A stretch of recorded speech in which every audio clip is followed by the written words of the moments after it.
siksaan, ya, penjara bisa membelenggu tubuh kita. Saya ulangi, kita akan belajar hal ini. Penjara, tembok yang tebal, terali besi bisa memenjara fisik kita. Tetapi roh dan jiwa kita akan tetap bebas. Roh dan jiwa kita tidak bisa dipenjara oleh siapapun juga. Tapi ini masalahnya. Roh dan jiwa kita itu bisa terpenjara oleh cara kita berpikir yang salah. Lagi sekali terima kasih kepada saudara-saudara dari LP Wanita Semarang. Bulu ya tadi itu. Yang memberkati kita sebelum kita belajar firman Tuhan. Dengan musik, dengan pujian, dengan singer di belakangnya worship leader tadi.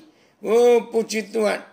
Beberapa saudara yang gabung, yang gak tahu tadi kalau itu ada di Lapas Wanita Semarang. Begitu saya beritahu, oh ya.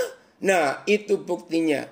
Bahwa saya ulangi lagi, fisik kita boleh terpenjara oleh situasi apapun. Baik secara nyata, yaitu tembok penjara. Baik secara keadaan yang menghimpit kita. Bahkan ketika tubuh kita sakit pun. Tolong dicatat, roh dan jiwa kita tidak ada yang bisa memenjarakan. Kecuali atau selain cara berpikir kita yang salah. Maka kita dipenjara. Contoh. Ketakutan yang tercipta di benak kita. Ya, saya ulangi. Ketakutan yang tercipta atau kita ciptakan sendiri. Itu bisa menjadi penjara di hidup kita. Bagi yang gak tahu, gak usah tahu. Ini kemarin saudara, sampai tadi pagi. Ada berapa orang yang ketakutan. Takut apa? Karena virus corona yang jenis baru yang muncul di Inggris pada Desember yang lalu. Ternyata kemarin diketahui sudah ada 2 orang yang bawa virus baru itu. Dan hari ini pemerintah membuat peraturan yang ketat untuk semua orang yang datang dari luar negeri. Baik itu warga asing maupun warga negara Indonesia. Nah berita itu muncul dari kemarin sampai tadi nih sebelum kita mulai belajar. Nah saya kuatkan mereka. Dengan ketakutan karena berita itu. Dan orang itu menerima. Maka dia sedang memenjarakan roh dan jiwanya dalam ketakutan yang diciptakan sendiri. Memang kita harus berhati-hati. Tapi gak usah takut.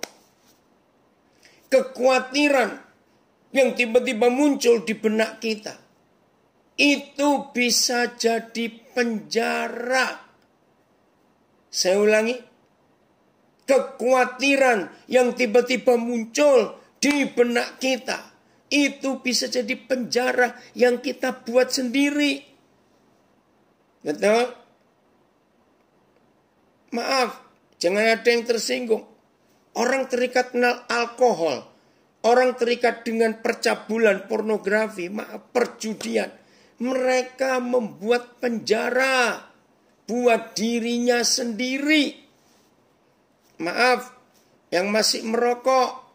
Saudara menciptakan penjara dengan pikiranmu atau keinginan yang salah.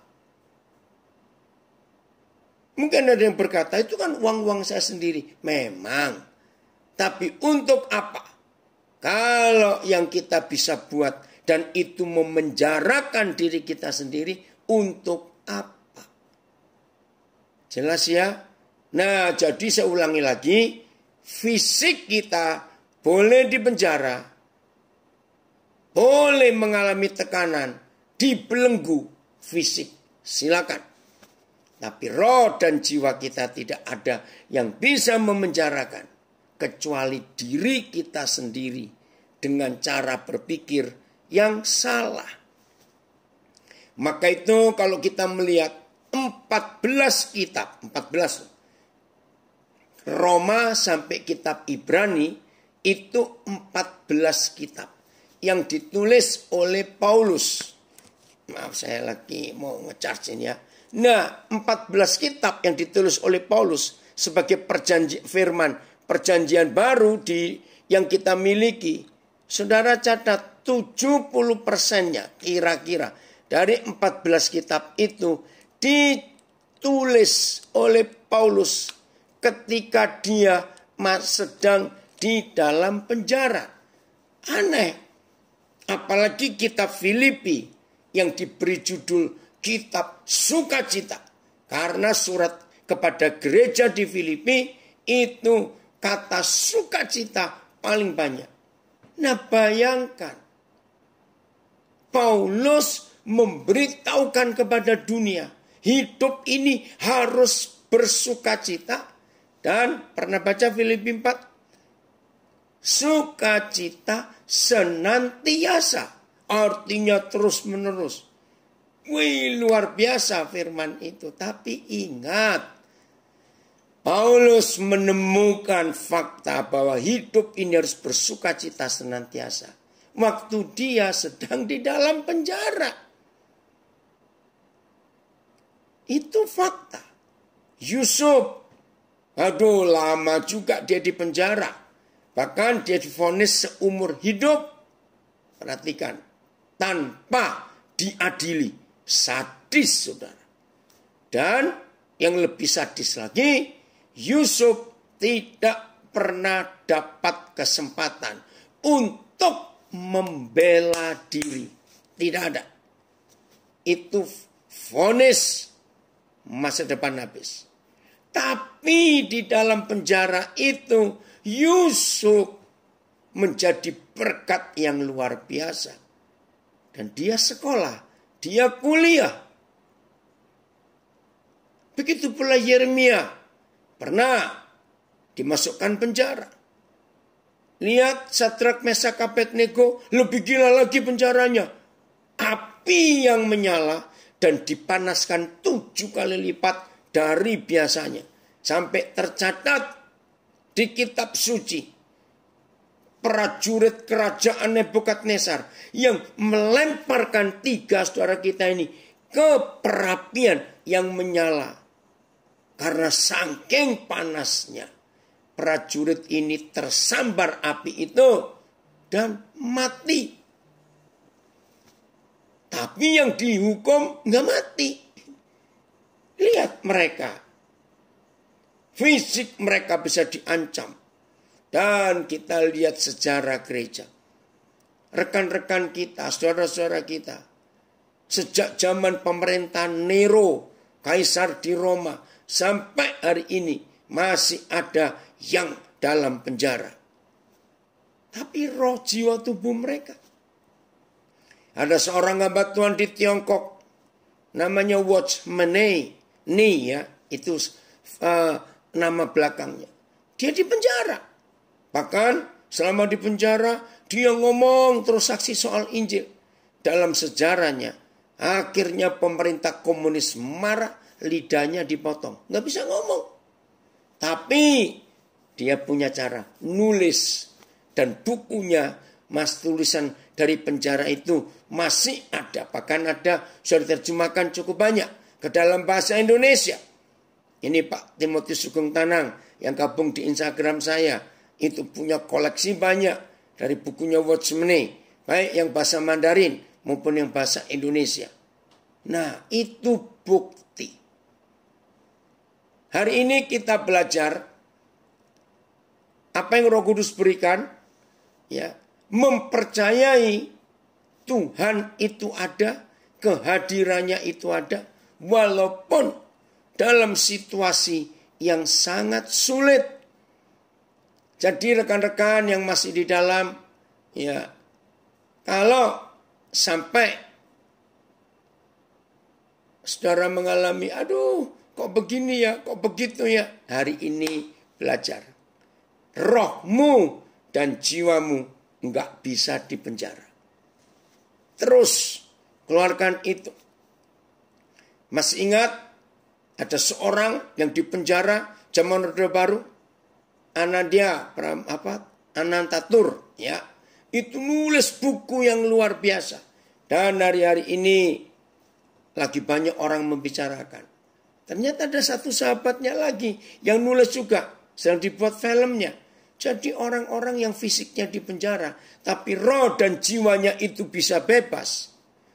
Orang itu bisa berkarya dan menjadi berkat yang luar biasa. Maka itu sambil saudara menanti hari pembebasan, masa hukuman saudara selesai, berkaryalah selama masih ada di dalam tempat yang gak enak itu. Oke, mari kita buka. Yeskiel pasal pertama. Yeskiel pasal pertama ayat 1 sampai 3. Yeskiel pasal pertama ayat 1 sampai 3. Ini yang kita mau pelajari. Yeskiel pasal pertama. Ben, ada siapa yang nayangkan Alkitab? Oh, ada? Oke, saya baca. Ya, Yeskiel 1, ayat 1 sampai 3. Lihat situasinya. Nggak enak sama sekali. Oke, nggak apa-apaan. Ya. Pak Yugo ada, Pak Yugo? Nggak ada ya? Oke, saya baca ya. Ya, saya baca. Pada tahun ke-30, dalam bulan yang keempat, pada tanggal 5 bulan itu. Enggak kebetulan hari ini tanggal 5, bulan yang ketiga. Oke. Ketika aku, perhatikan situasinya, perhatikan keadaannya, aduh ya. Ketika aku bersama-sama dengan artis-artis ada di hotel. Tidak. Lihat ini. Ketika aku bersama-sama dengan para buangan. Ngeri. Dibuang. Karena mereka terusir. Mereka mengalami masalah. Ya. Kerajaan-kerajaan yang membenci Israel. Waktu itu. Bahkan sampai sekarang ini. Menghancurkan Yerusalem. Menangkap berapa orang. Dan ada yang dibuang. Bukan melarikan diri loh saudara. Dibuang. Di mana? Berada di tepi sungai Kebar. Saudara perhatikan. Ini situasi gak enak. Nasibnya nggak tahu bagaimana. Mungkin secara fakta kita bukan orang buangan. Tapi kalau ada di antara saudara yang hari-hari ini sedang merasa terkucilkan, rasa dibuang, rasa nggak ada yang memperhatikan, jangan putus asa. Apalagi bilang sampai mau bunuh diri, rugi. Jangan. Percayalah. Dalam kondisi seperti apapun juga. Lihat kisah Yeskiel ini. Sangat luar biasa. Terima kasih Papa. Apa itu? Terbukalah langit. Terbukalah langit. Saudara, berarti Tuhan hadir untuk Yeskiel. Oh, luar biasa itu. Nah, begini. Sebagai orang buangan yang nasibnya nggak tahu mau bagaimana karena dibuang. Dan otomatis mereka-mereka ini yang di Sungai Kebar itu juga sebagai tawanan. Nggak bebas hidupnya. Kalau sampai langit itu terbuka untuk Yeskiel. Coba renungkan, saya tanya begini.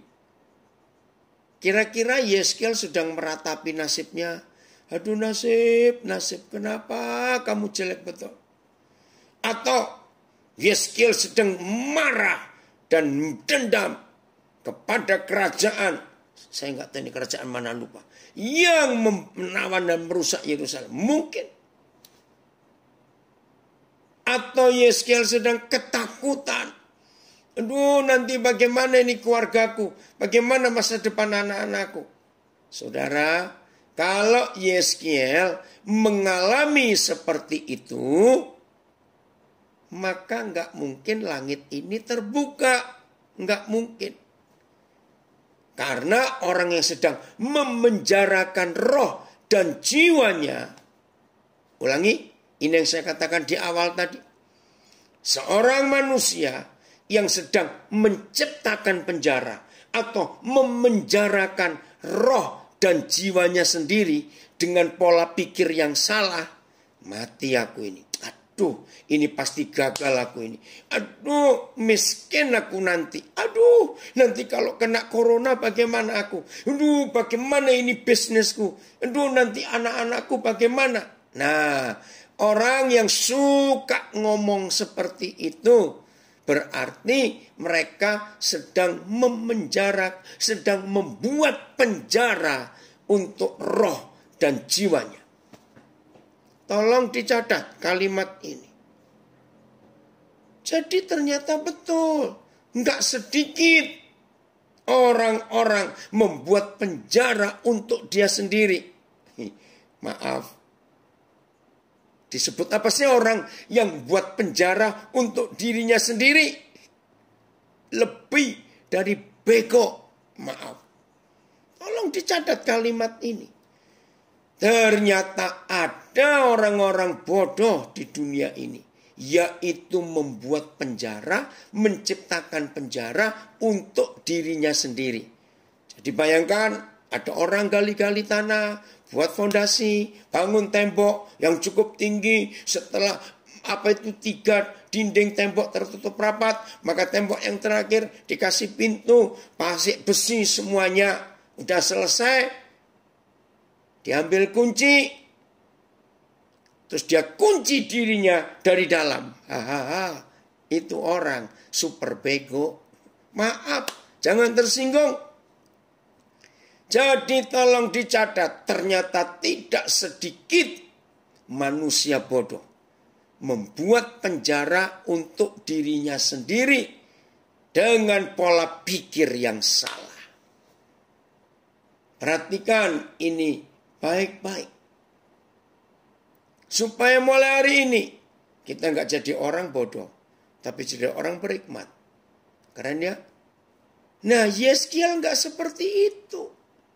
Oke, sebelum kita lanjut baca Yeskiel, kita lihat tugas gereja. Ya, dalam kitab Yesaya pasal yang ke-61. Yesaya pasal 61. Inilah tugas kita. Yesaya 61 ayat 1. Roh Yahweh Tuhan ada padaku. Oleh karena Yahweh telah mengurapi aku.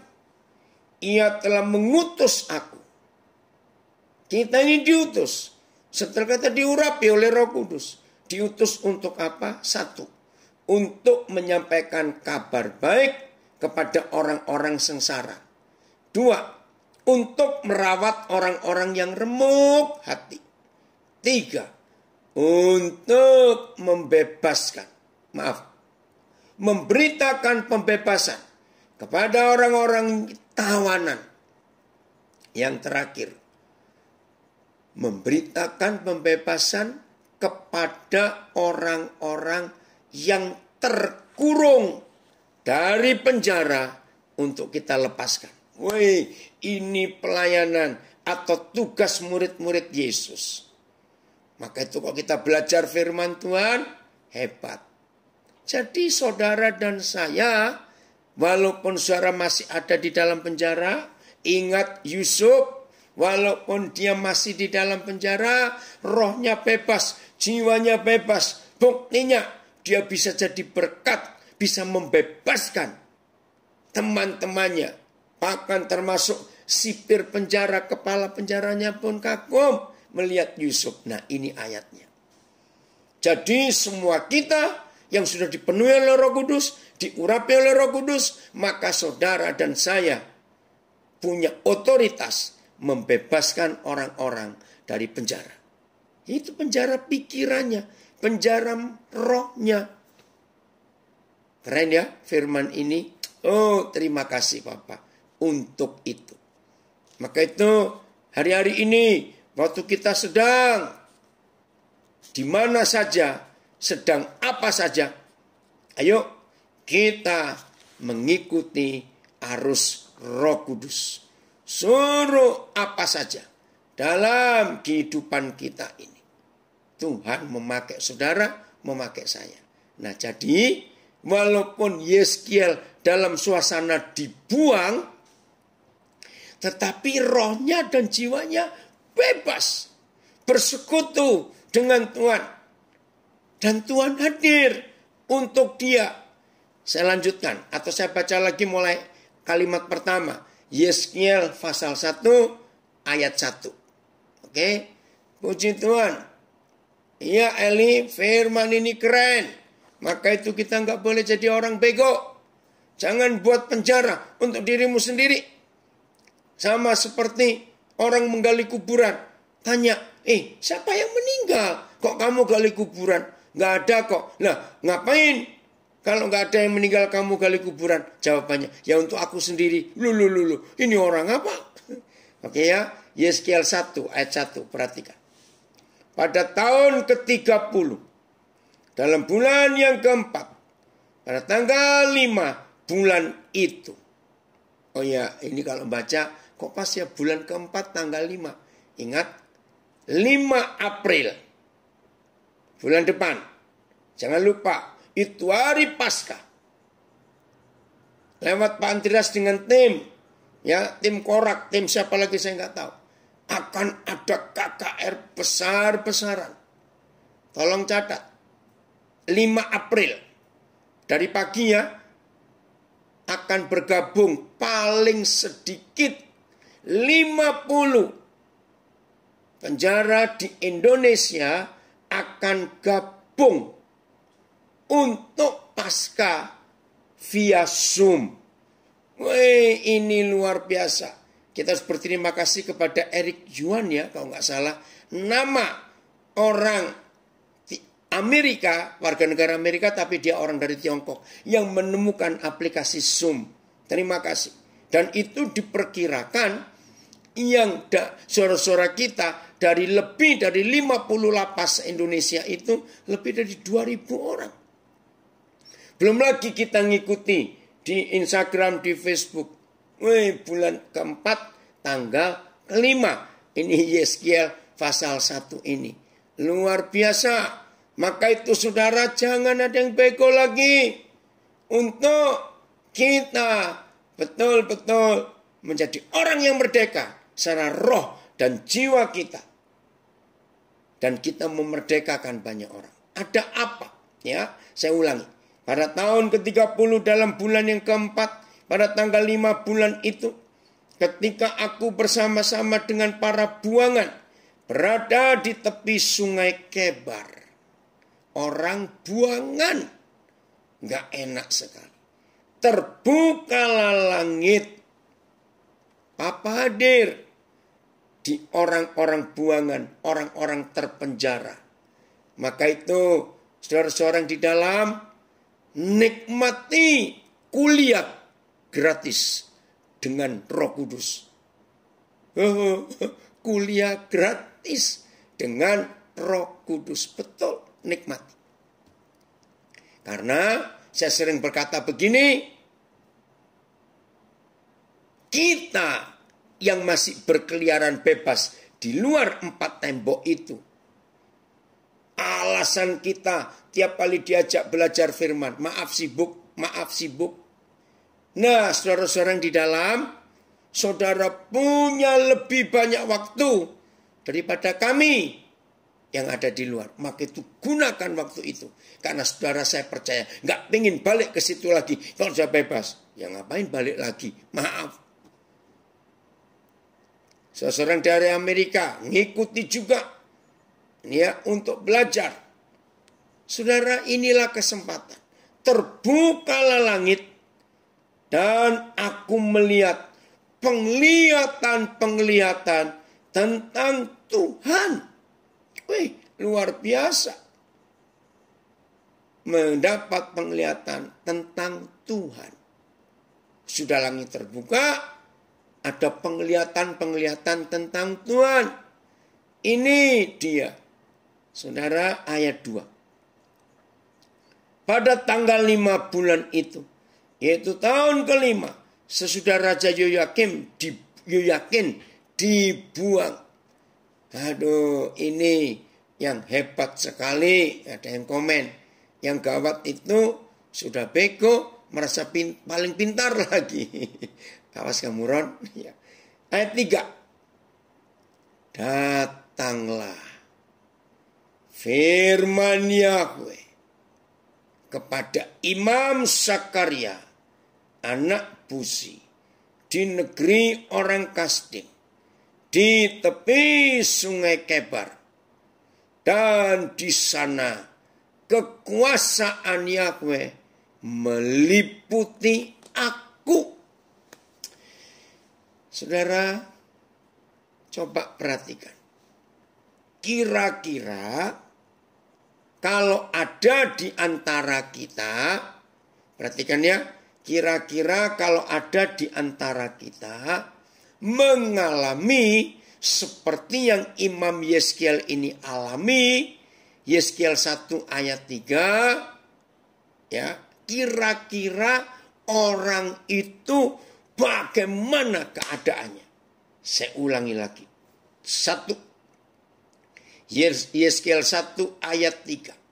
1. Datanglah firman Yahweh. Datang.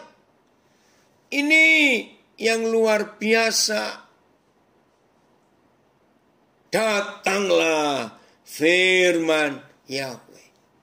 Apa sih yang menghalangi sehingga cukup banyak hamba-hamba Tuhan, murid-murid Tuhan Yesus yang sulit mengalami datanglah firman Tuhan?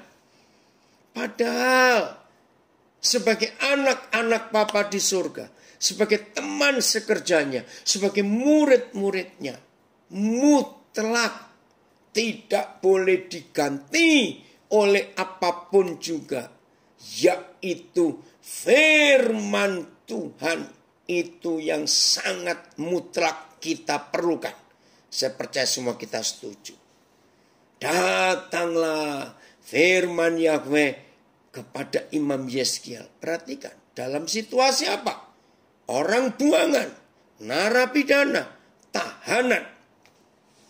Tapi Tuhan hadir. Datanglah firman Tuhan. Maaf, kalau ada rekan-rekan saya sebagai pengkhotbah, sebagai hamba Tuhan, maafkan saya, yang mengalami kesulitan untuk mendapat datanglah firman Tuhan ini. Aduh Tuhan, jangan sampai membuat orang marah atau tersinggung. Tapi saya harus ngomong. Rekan-rekan yang dikasihi Tuhan, kalau sampai pada waktu kita mau mengajar, kita kebingungan. Mau ngajar apa ya? Rasanya buntu, mampet, ini nggak bisa keluar apa-apa.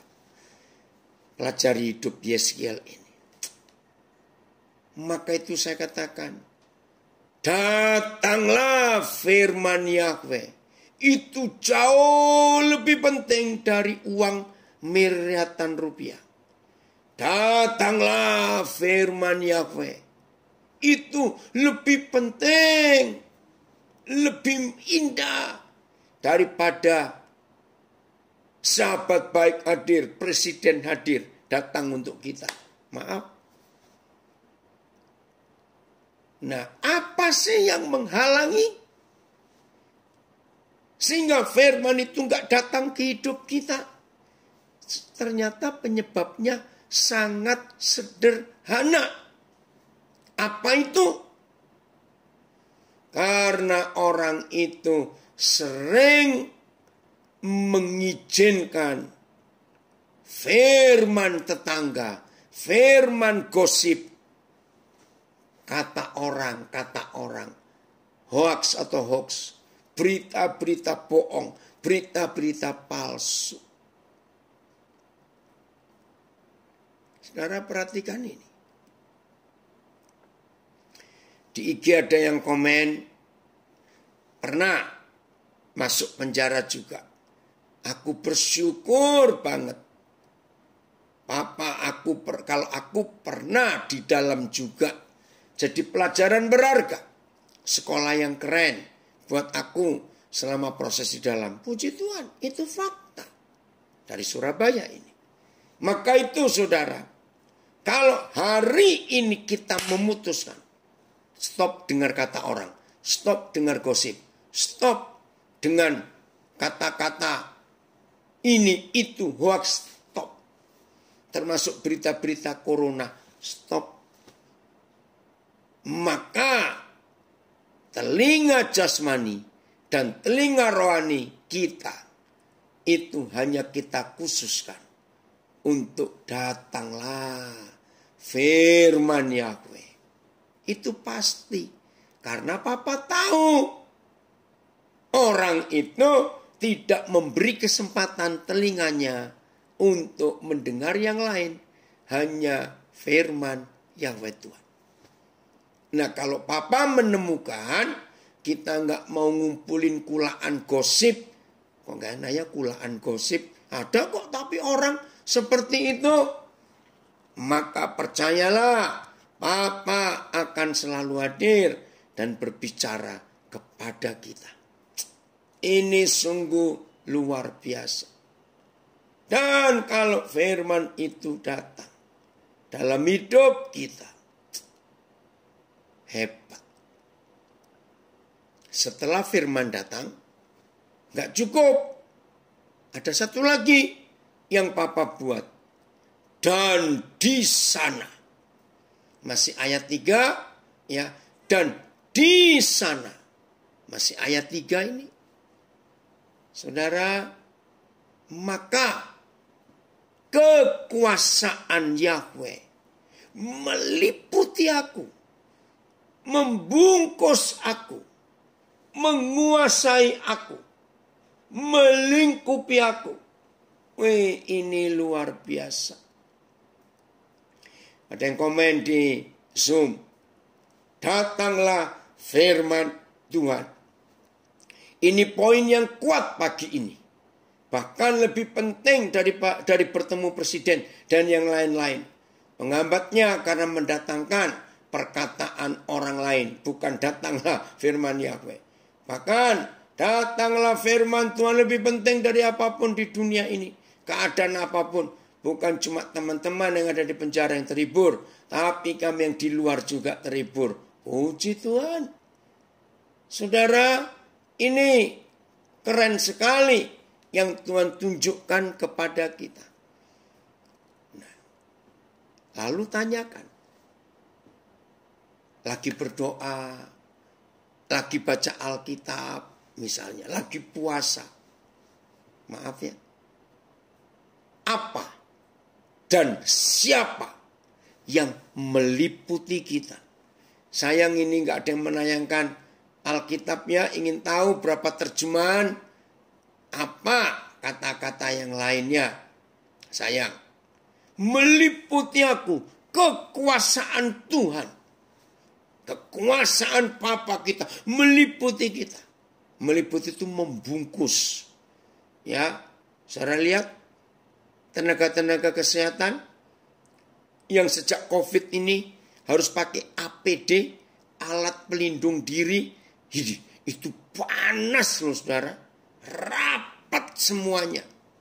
Enggak boleh ada satu celah setipis apapun supaya virus itu enggak masuk. Waduh, enggak bisa bayangkan. membungkus semuanya. Nah, itu meliputi.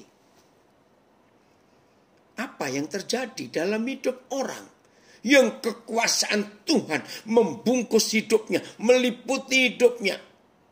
Aduh, sudahlah, kata meliputi ini luar biasa. Jadi inilah yang Papa cari di antara kita semua. Perhatikan ya. Agama, ya, agama apa saja, termasuk agama Kristen, agama Katolik, agama. Itu yang ditekankan adalah ritual, liturgi, tata cara. Saya ulangi, agama selalu menekankan ritual, liturgi, tata cara ibadah. Harus angkat tangan, harus berlutut, harus tutup mata, harus sujud, harus begini, harus begitu. Itu agama. Dan orang melihat terus komen, kusuk sekali dia, rohani sekali dia. Kalau ketemu malaikat, tanya, betul nggak malaikat mereka kusuk? Betul nggak mereka rohani, kelihatan beribadah sungguh-sungguh? Yakinkan diri saudara. Malaikat jawabnya, pret, maaf. Karena buat Tuhan, buat Papa kita, ritual agama itu sama sekali tidak penting. Catat, nggak penting. Saya berani mengatakan ini. Doa pagi yang berjam-jam tidak penting. Doa puasa tidak penting. Loh, masalahnya Tuhan hadir enggak? Datanglah firman-Nya atau tidak? Apakah kekuasaannya meliputi orang yang kelihatan hebat agamawinya? Maaf saudara. Maka itu hal yang terbesar dan terberat yang dihadapi oleh Tuhan Yesus selama dia ada di bumi. Apa yang dihadapi adalah orang-orang agamawi yang sok suci, sombongnya luar biasa. Itu benturan-benturan terbesar dan tantangan terberat yang Tuhan Yesus hadapi selama ada di dunia. Yaitu tokoh-tokoh agama. Maka itu saudara nek kalau melihat ritual. Puji Tuhan si COVID datang. Bubar semua ritual-ritual itu. Betul tidak? Maka itu saya bilang, ya Tuhan gak usah diambil lah si COVID, biarin. Coba kalau gak ada COVID, mana bisa kita ibadah gabung-gabung dari banyak tempat, banyak negara. Bayangkan, apalagi nanti 5 April, 50 LP lebih se-Indonesia. Gak bisa bayangkan kalau si COVID gak muncul. Maka itu saudara, saya ulangi lagi, bahwa yang dipentingkan Tuhan bukan ritualnya. Ada komen, terima kasih dari Manado. Kehilangan firman Tuhan itu sama dengan kehilangan segalanya. Setuju. Karena firman Tuhan kebutuhan setiap saat. Luar biasa. Betul sekali. Ya, saya baca komen yang lain. Oh, hebat sekali. Sudah kenceng ini Ririn. Saya nggak dengar. Coba ya. Oke, oh nggak ada. Ya, ini. Jadi karena agama, kita malah bisa tertawan. Betul. Ritual agama itu memenjara hidup. Ternyata agama kok malah aneh. Betul. Ini komentar dari Gembala di Denpasar. COVID telah membuat gereja solid dan fit. Setuju. Makin kelihatan siapa yang rindu firman dan yang tidak. Haleluya. Firman datang untuk memerdekakan, melepaskan kita dari tawanan pikiran kita. Amin. Betul. Ya. Jelas ya saudara? Maka itu kita harus cek. Firman siapa yang datang di hidup kita. Ini intermezzo bagi yang belum tahu. Karena saya pernah membuat penelitian dan hasilnya betul. Coba jujur ya. Firman Tuhan atau firman mama mertua yang lebih nyantol, yang lebih bisa dihafal, yang bisa diingat terus menerus. Ayo jujur jawab. Firman Tuhan atau firman mama mertua yang berapa tahun yang lalu saya diingatkan, betul juga. Maka itu faktanya. Kalau gembala saudara tanya, saudara-saudara, 2 minggu lalu saya khotbah apa? Terus tola-tole, garuk-garuk, iya ya. Khotbah apa ya Pak Gembala 2 minggu yang lalu? Lupa. Tapi kalau firman mama mertua 20 tahun yang lalu, kenapa masih ingat? Ada yang sudah komen di Facebook, mama mertua, firmannya lebih gampang dihafal. Oh, saudara, ini makasih.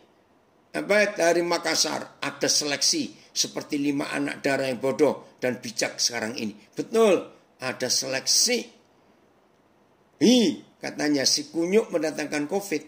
Ternyata salah strategi. Betul, Papa buat strategi baru. Malah gereja dan Roh Kudus lebih dahsyat bekerja. Haleluya. Ya. Ada yang komen, firman Tuhan itu lembut. Kalau yang satunya masih si kunyuk ya, cici cuit katanya. Oke. Puji Tuhan. Ini Sucin dari Amerika ya, atau dari mana? Nah ini dari Pak Marquez Timor Leste. Diberkatilah orang yang tidak berjalan menurut nasihat orang zalim, atau berdiri di jalan orang berdosa, atau duduk di kursi orang yang mengejek. Tetapi dia bersuka cita dengan hukum Yahweh dan merenungkan hukumnya siang dan malam. Puji Tuhan. Betul. Kesukaannya adalah firman Tuhan. Memang katanya ada komen dari Manado, firman mertua memang terngiang-ngiang di telinga. Ya karena diingat-ingat terus, direnungkan siang dan malam. Maka itu benar Pak. Ada yang komen, saya nggak tahu dari mana ini. Kalau COVID dibilang musibah, tapi ada hikmahnya. Firman bisa didengar di mana-mana. Lewat online. Haleluya. Betul. Papa kita hebat sekali. Ya. Sekarang ini yang tidak beragama masih lebih baik kelakuannya. Setuju. Dibanding kita yang sudah beragama tidak bisa praktek. Apa ini? Tidak bisa praktek. Maaf, tidak bisa praktekkan kasih Bapa. Betul. Memalukan sekali. Jadi saya ulangi lagi, Yeskiel 1 ayat 3. Datanglah firman Yahweh. Dan kekuasaan Tuhan meliputi aku. Wah, hidup itu kalau hidup itu kalau diliputi oleh kekuasaan Tuhan, hidup itu luar biasa. Ada yang komen dari Nganjuk, kalau firman mertua dilanggar takut anaknya diminta lagi. Oke lah. Ya. Jadi kita milih mau yang siapa kita izinkan ya untuk meliputi, menaungi kita. Ya, betul. Jadi malu sama yang lain. Maka itu ayo kita bertobat untuk hidup sungguh-sungguh melakukan kehendak Bapa. Nah, jadi saudara hari ini ambillah keputusan bahwa rindu hadirat Tuhan, merindukan hadirat Tuhan, merindukan firman Tuhan, merindukan kekuasaan Bapa meliputi kita lebih daripada apa saja. Ya, saya ulangi, lebih daripada apa saja. Maaf, saya harus baca bahasa Jawa karena ini yang tertulis tapi nggak semua ya. ana pangandikane Pangeran Yehuwa tumuju marang Imam Yeskiel putrane Sang Pusi ana ing negarane wong Kasdim ing pinggir Kali Kebar. Sarta ana ing kono panjenengane kalimputan ing pangawasan Yehuwa. Oh kok habis? Maaf.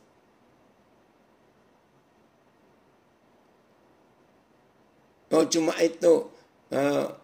Sarta ana ing kono panjenengane kalimputan ing pangawas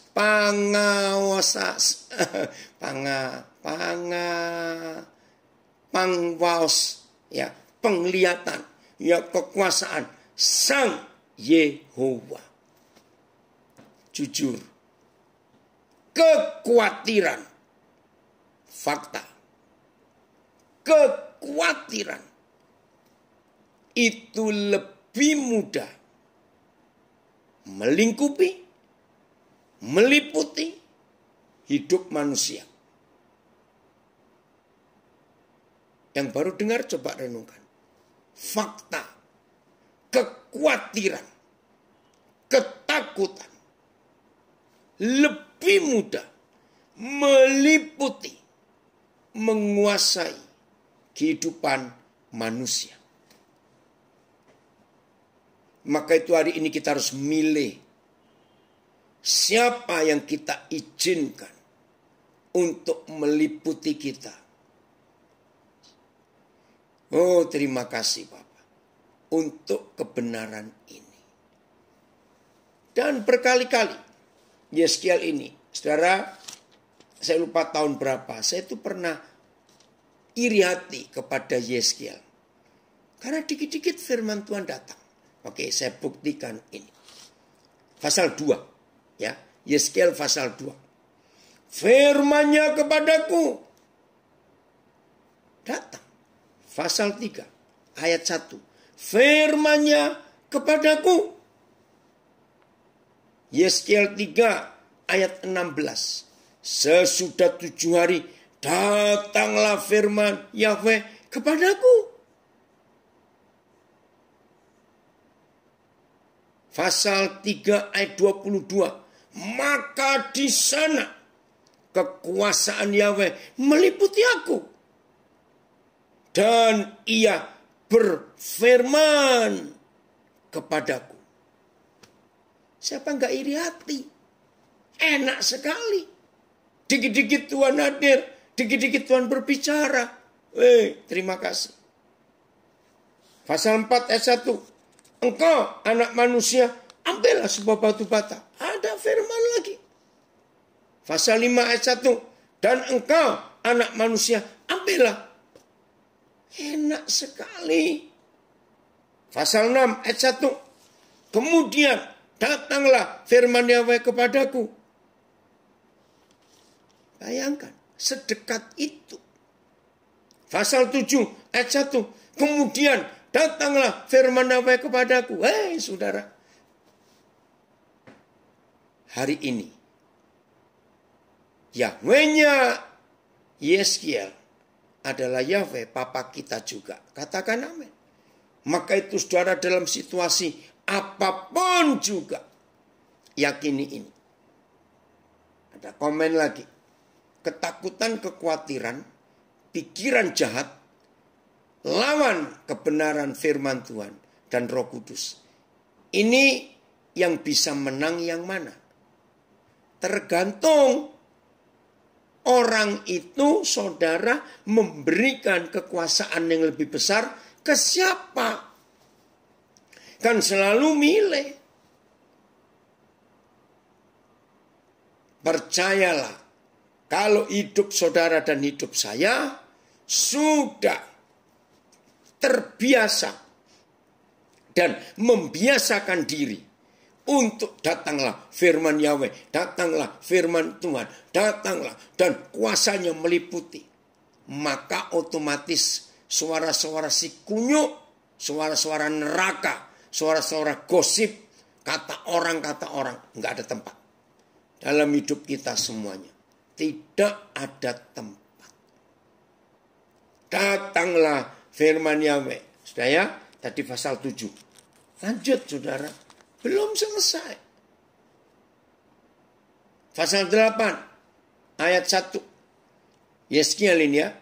Pada tahun ke-6, dalam bulan yang ke-6, pada tanggal 5 bulan itu, waktu aku duduk di rumahku, berhadapan-hadapan dengan para tua-tua Yehuda.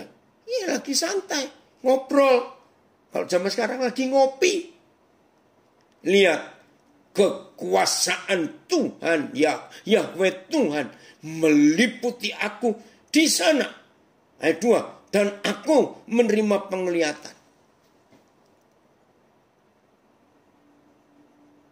Dari Yeskiel 1 sampai Yeskiel 8 yang kita sudah baca. Coba perhatikan. Ada tertulis atau tidak. Yeskiel sedang dalam situasi sikap ritual melakukan tugas agama. Maaf ya kalimat ini. Siapa bisa jawab? Dari pasal 1 sampai pasal 8. Apakah kita melihat Yeskiel sedang doa puasa, sedang jengking, sedang nungging? Maaf saya berkata itu. Sedang angkat tangan, sedang tutup mata, melakukan ritual agama? Tidak. Dia lagi melakukan aktivitas sehari-hari. Tapi Papa hadir. Ada yang komen di IG. Kalau kuasa Tuhan meliputi kita, tidak ada kuasa jahat bisa terobos. Betul. Jojo, terima kasih. Papa, kamu hadir. Nanti kontak Papa kamu nak ya. Inilah, oi Jerry. Papi senang sekali kamu gabung juga. Jadi izinkan. Dikit-dikit firman. Dikit-dikit firman. Jangan. Izinkan kata orang katanya gosip ini gosip itu. Jangan. Indah hidup ini. Ya. Belum selesai. Ayat pasal 9. Ayat 1. Lalu aku mendengar dia berseru. Dengan suara yang nyaring. Loh, sampai bisa berseru. Betul. Ini diskusi lagi di Facebook. Jadi semua tergantung pilihan kita. Mana yang terbiasa kita beri tempat. Betul. Ya, sudah menambahkan Yosua 1 ayat 8. Janganlah engkau lupa memperkatakan kitab Taurat ini, tetapi renungkanlah itu siang dan malam, supaya engkau bertindak hati-hati sesuai dengan segala yang tertulis di dalamnya. Sebab dengan demikian perjalananmu akan berhasil, engkau akan beruntung. Yosua 1 ayat 8. Betul. Kenapa firman mama mertua lebih gampang dihafal? Karena orang itu memperlakukan firman mama mertua seperti Yosua 1 ayat 8. Jadi begini. Janganlah lupa engkau memperkatakan perkataan mama mertua. Tetapi renungkanlah perkataan mama mertua itu siang dan malam. Supaya engkau bertindak sesuai dengan perkataan mama mertuamu. Dengan segala yang diucapkannya. Itu sebabnya kita menggunakan Yosua 1 ayat 8 bukan untuk firman Tuhan, tapi untuk firman mama mertua. Termasuk untuk firman corona, termasuk untuk kata-kata gosip, termasuk untuk hoax. Jadi sama prinsipnya. Siapa yang kita renungkan? Oke Senta, kamu angkat jempol itu untuk bagus.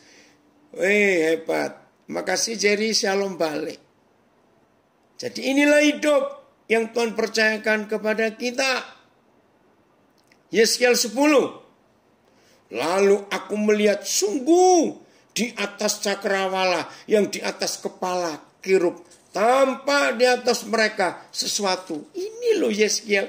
Jadi setuju nggak kalau saya sharing tadi? Saya pertama mempelajari hidup Yeskiel. Saya tuh iri betul. Ini orang kok enak betul. Dikit-dikit Tuhan hadir. Dikit-dikit Tuhan bicara. Sebentar-sebentar rohnya dibawa.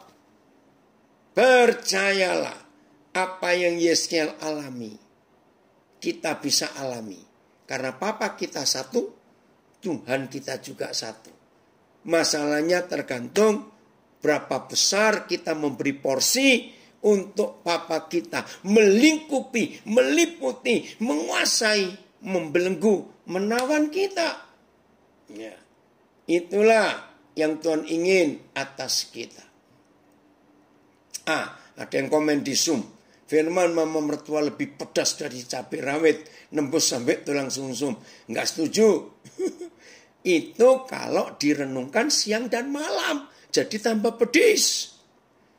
Lebih baik firman yang kita renungkan siang dan malam supaya makin masuk ke hidup kita.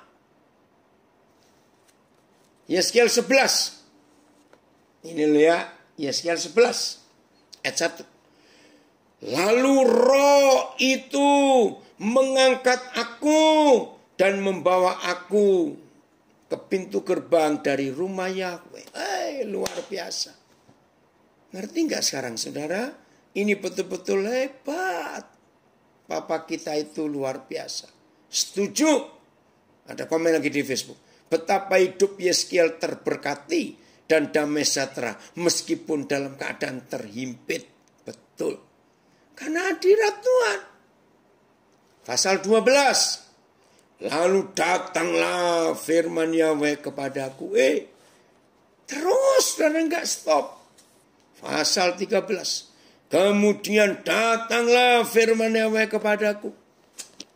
Bayangkan kalau tiap hari saudara dan saya mengalami seperti Yeskiel. Hidup ini indah. Hidup itu menyenangkan. Hidup itu luar biasa. Pasal 14. Sesudah itu datanglah kepadaku beberapa orang dari tua-tua Israel dan duduk di hadapanku. Ini loh. Lagi ngobrol, cerita-cerita. Datang tua-tua. Ayat 2. Maka datanglah firman Yahweh kepadaku. Saya harus ngomong. Dan saya enggak ingin ada orang marah.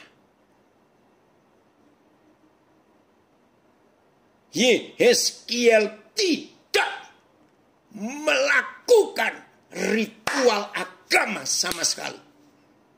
Ingat ini.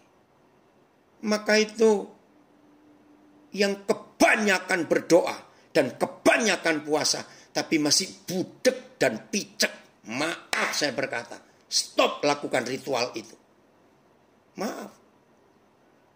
Ini yang sedang tidak puasa, yang sedang tidak berdoa, yang sedang tidak menyembah. Datanglah firman, datanglah firman. Karena hatinya beres. Maka itu jangan sok suci, sok sombong. Rajin doa pagi sekian jam, doa puasa sekian hari sebulan, hafal ayat Alkitab. Tapi enggak pinter-pinter. Tuhan enggak hadir. Aduh saudara. Ini anak saya juga bilang, Sucin juga iri pada Papa Dania yang mengalami penyertanya. Semuanya bisa. Semuanya bisa mengalami itu. Ya, ini anak saya. Sinaga. Iya, Pi. Memang harus dikit-dikit firman. Dikit-dikit firman. Tanpa renungan yang baik dan benar. Segala sesuatu yang kita kerjakan tidak akan berhasil. Betul. Ayo. Teguran yang keras untuk yang agamawinya kuat. Setuju. Maka itu yang penting buat Tuhan. Bukan ritual kita.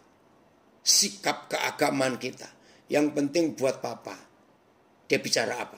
Dia hadir seberapa banyak dalam hidup kita. Oke? Lagi sekali. Pasal 14 ayat 1. Sesudah itu datanglah kepadaku beberapa orang dari tua-tua Israel dan duduk di hadapanku. Lagi santai ngobrol, ngopi. Maka datanglah firman Yahweh. Pasal 14 ayat 12. Kemudian datanglah firman Yahweh kepadaku. Aduh, itu dia. Pasal 14 ayat 21. Ya, beginilah firman Yahweh Tuhan. Terus saudara, hidupnya luar biasa. Ya, iya Febio, ini anak saya di Solo. Banyak Farisi akhir zaman, benar, hanya menekankan ritual. Maka itu Papa berkata, dengan COVID semua ritual habis. Habis nggak ada ibadah. Mau live? Kenapa, Vin? Mau kemana kamu? Ya udah, bisa didengar lagi nanti. Pindah tempat, sinyal di Nabire tak semua bagus. Oh Tuhan tolong. Inilah. Maka itu saya mengungsi ini dari Nabire karena sinyalnya. Oke. Oh, mau bagikan pada teman yang sudah 2 minggu puasa mencari kehendak Tuhan gak ketemu-ketemu. Oke. Ya, ini firman Tuhan. Yeskiel pasal 15. Lalu datanglah firman Yahweh kepadaku. Ini gampang sekali sih. Ayo kita alami juga. Pasal 16. Lalu datanglah firman Yahweh kepadaku. Ini dia.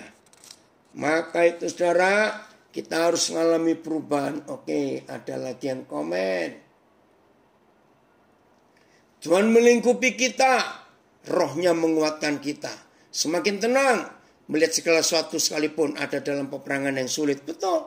Kalau ada Papa, dalam pelukan Papa, itu luar biasa. Oke.